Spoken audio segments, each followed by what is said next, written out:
புன்னகை போராளி புதுயுக படைப்பாளி மாண்புமிகு கழக பொதுச் செயலாளர் புரட்சித் தமிழர் எடப்பாடியார் அவர்களே வரலாற்று சிறப்புமிக்க செயற்குழு பொதுக்குழுவிற்கு வருகை தரும் தங்களின் பொற்பாதம் தொட்டு பணிந்து வணங்கி வரவேற்கும் டி நகர் சத்யா மாவட்ட கழக செயலாளர் ஏ அர்ஜுனன், அண்ணா தொழிற்சங்க தென்சென்னை வடக்கு மேற்கு மாவட்ட செயலாளர்.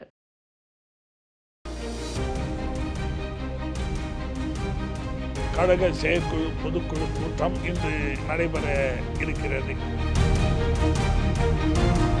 ஒரு வரலாற்று சிறப்புமிக்க கூட்டம் நடைபெற இருக்கிறது. புரட்சி தலைவி அம்மாவுடைய ஆட்சி அண்ணன் எடப்பாடியார் தலைமையிலே அமைவது உறுதி உறுதி உறுதி.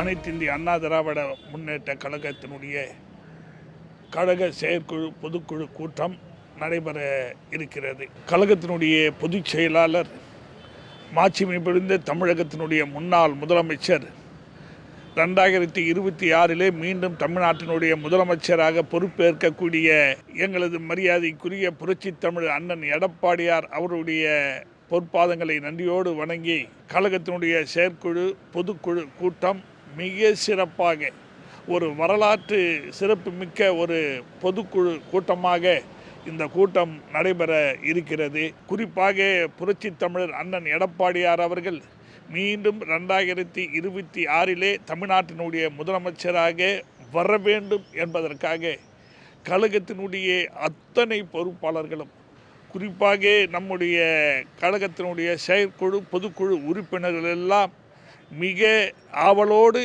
இந்த செயற்குழு பொதுக்குழு கூட்டத்தை எதிர்பார்த்து கொண்டிருக்கிறார்கள்.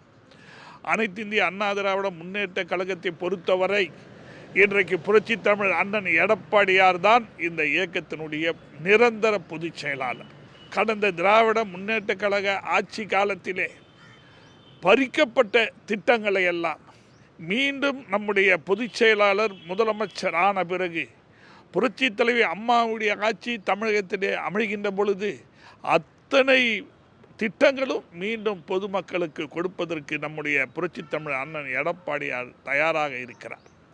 ஒவ்வொரு தொகுதியினுடைய பிரச்சார கூட்டத்திலே பேசுகின்ற பொழுது கூட இந்த திட்டங்கள் எல்லாம் மீண்டும் அம்மாவுடைய ஆட்சி வருகின்ற பொழுது கண்டிப்பாக மக்களுக்கு வழங்கப்படும். இன்றைக்கு தீய சக்தியாக இருக்கக்கூடிய திராவிட முன்னேற்ற கழகத்தினுடைய ஆட்சியிலே பறிக்கப்பட்ட அத்தனை திட்டங்களும் மீண்டும் மக்களுக்கு வழங்கப்படும் என்று உறுதியை நம்முடைய புரட்சி தமிழ் அண்ணன் எடப்பாடியார் அவர்கள் தெரிவித்திருக்கிறார். இன்றைக்கு கூட தமிழ்நாட்டினுடைய முதலமைச்சர் சொல்லியிருக்கிறார், மாணவர்களுக்கு லேப்டாப் வழங்கப்படும் என்று சொல்லியிருக்கிறார். ஏதோ தமிழக மக்களின் மீது மாணவர்கள் மீது அக்கறை கொண்டிருப்பது போல இன்றைக்கு நடித்து கொண்டிருக்கிறார் தமிழ்நாட்டினுடைய முதலமைச்சர். புரட்சி தலைவி அம்மா அவர்கள் மாணவர்களுடைய கனவை நனவாக்க வேண்டும், அவர்கள் நல்ல கல்வியை பெற வேண்டும், குறிப்பாக இன்றைக்கு இருக்கக்கூடிய அந்த கணினி கல்வியை பெற வேண்டும் என்பதற்காக அனைத்து மாணவர்களுக்கும், கல்லூரியிலே படிக்கின்ற மாணவர்கள் முதல் +2 படிக்கின்ற அத்தனை மாணவர்களுக்கும் மடிக்கணினியை கொடுத்த தலைவி புரட்சி தலைவி அம்மா அவர்கள்.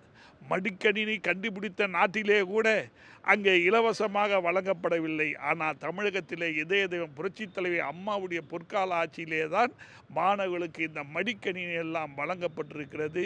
அதை கூட இன்றைக்கு முதலமைச்சர் கொடுப்பதாக சொல்லியிருக்கிறார். கண்டிப்பாக இந்த திட்டம் மீண்டும் எடப்பாடியார் முதலமைச்சராக வந்தால் கண்டிப்பாக அத்தனை பேருக்கும் வழங்குவதற்கு வரையான சாத்தியக்கூறுகள் இருக்கிறது. அதே போல் பல்வேறு திட்டங்களை நாம் எடுத்து சொல்லலாம். குறிப்பாக இன்றைக்கு திராவிட முன்னேற்ற கழக ஆட்சியிலே எங்கு பார்த்தாலும் கொலை, கொள்ளை, கற்பழிப்பு, சட்டம் ஒழுங்கு கெட்டு போய் இருக்கிறது. இன்றைக்கு பள்ளி மாணவர்கள், கல்லூரி மாணவர்கள் எல்லாம் போதைப் பொருட்களால் சீரழிக்கப்பட்டிருக்கிறார்கள். இந்த நிலைமையெல்லாம் மாற வேண்டும் என்று மக்கள் எதிர்பார்த்து கொண்டிருக்கிறார்கள். அந்த மாற வேண்டும் என்று சொன்னால் புரட்சி தலைவி அம்மாவின் ஆட்சி எடப்பாடியார் தலைமையிலே அமைந்தால்தான் இந்த சூழ்நிலை உருவாகும் என்பதை மக்கள் எண்ணிக்கொண்டிருக்கிறார்கள். ஆனால் இன்றைக்கு தமிழ்நாட்டினுடைய முதலமைச்சர் 200 தொகுதிக்கு மேல் நாங்கள் வெற்றி பெறுவோம் என்று பகல் கனவு கண்டு கொண்டிருக்கிறார். கண்டிப்பாக 2026 ஒரு ஆட்சி மாற்றம் ஏற்படும்.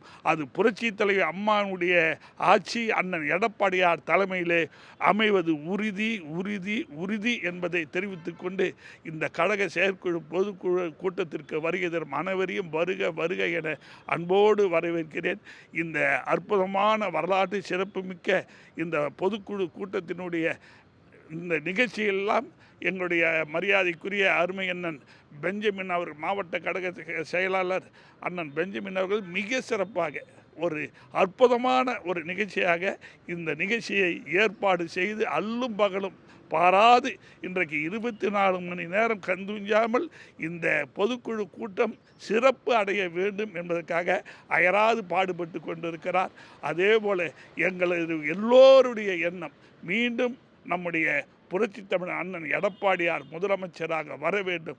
அதற்காக நாங்கள் எந்த தியாகங்களையும் செய்வதற்கு தயாராக இருக்கிறோம் என்பதை இந்த நேரத்திலே சொல்லி அனைவருக்கும் நன்றி கூறி விடைபெற்றுக் கொள்கிறேன். நன்றி, வணக்கம். புன்னகை போராளி புதுயுக படைப்பாளி மாண்புமிகு கழக பொதுச் செயலாளர் புரட்சி தமிழர் எடப்பாடியார் அவர்களே, வரலாற்று சிறப்புமிக்க செயற்குழு பொதுக்குழுவிற்கு வருகை தரும் தங்களின் பொற்பாதம் தொட்டு பணிந்து வணங்கி வரவேற்கும் டி நகர் சத்யா மாவட்ட கழக செயலாளர் ஏ அர்ஜுனன், அண்ணா தொழிற்சங்க தென் சென்னை வடக்கு மேற்கு மாவட்ட செயலாளர்.